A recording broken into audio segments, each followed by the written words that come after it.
Good morning, ladies and gentlemen. We are now 11-0 in our last 11 plays. Congratulations to everybody that toggled on.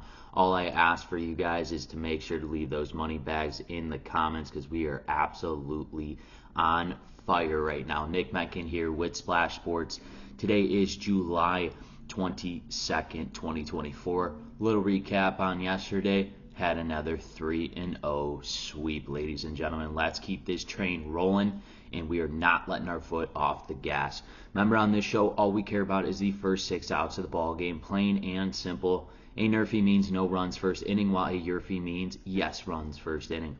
But before I get into those plays, be sure to smash that like button for me and subscribe to my YouTube channel and toggle on that notification button. That way, every time I drop another video, you guys will be notified.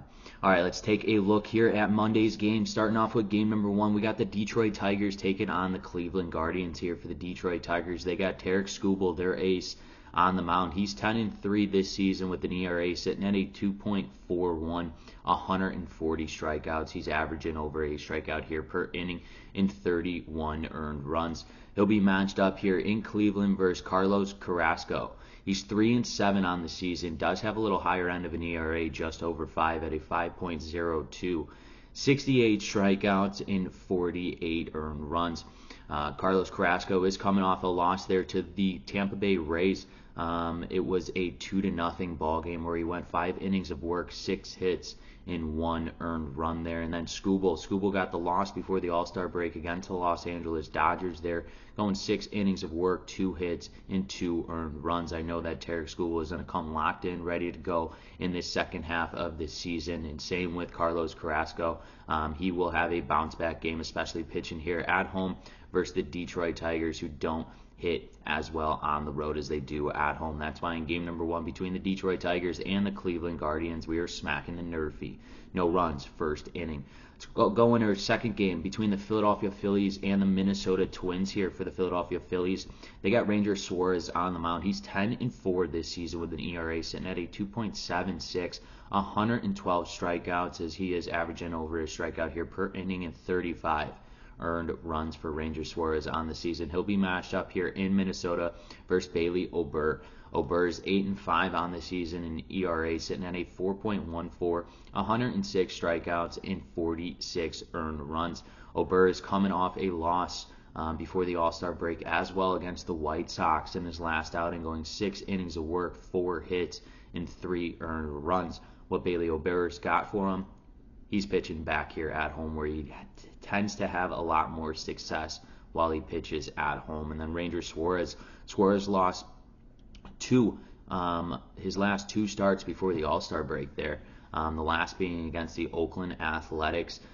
Clearly, Ranger Suarez is a dominant pitcher in this league, one of the best left-handed pitchers in the league here. I'm expecting him to bounce back in Minnesota, get off to a hot start, and same with Bailey Ober as he pitches back here at home. That's why in game number 2 between the Philadelphia Phillies and the Minnesota Twins, we are also smacking the NRFI. No runs, first inning. Let's roll into a third and final game between the Chicago White Sox and the Texas Rangers here. For the Chicago White Sox, they got Eric Fetty on the mound. He's 7-3 with an ERA just under 3, sitting at a 2.99 here with 99 strikeouts and 37 earned runs for Fetty. He'll be matched up here in Arlington versus the Rangers' Michael Lorenzen. He's 5-5 with an ERA sitting at a 3.52 here, 65 strikeouts and 35 earned runs here for Lorenzen on the season. Lorenzen did end up picking up a loss before the All-Star break as well against the Los Angeles Angels. He went 5 innings of work, 5 hits, and 5 earned runs, but no runs came in the first inning there for Lorenzen. He tends to get off to very good starts in ball games. And then with Fetty has now won his last 2 starts here, the last being against the Cincinnati Reds, where he went 5 innings of work, 4 hits, and no earned runs. I think it's going to be a low-scoring game here as these teams are traveling here to Arlington. I just think that Eric Fetty will be locked in, and so will Lorenzen here on the mound in the first inning. That's why in game number 3 between the Chicago White Sox and the Texas Rangers, we are also smacking the NRFI. no runs, first inning. Let's take a recap of the games I've selected for you today. Game number 1 between the Detroit Tigers and the Cleveland Guardians. We are smacking the NRFI, no runs, first inning. Game number 2 between the Philadelphia Phillies and the Minnesota Twins. We are also smacking the NRFI, no runs, first inning. In our third and final game between the Chicago White Sox and the Texas Rangers, we are also smacking the NRFI, no runs, first inning. Ladies and gentlemen, we are on an 11-game run here. Let's make it 14 and have an epic run, and I want to see those money bags in the comments. Once again, this is Nick Menken with Splash Sports. If you have not done so, smack that like button for me. It helps me out a ton, and it costs you guys none. And make sure to go follow me over on X at Nick Menken. Best of luck and best bets.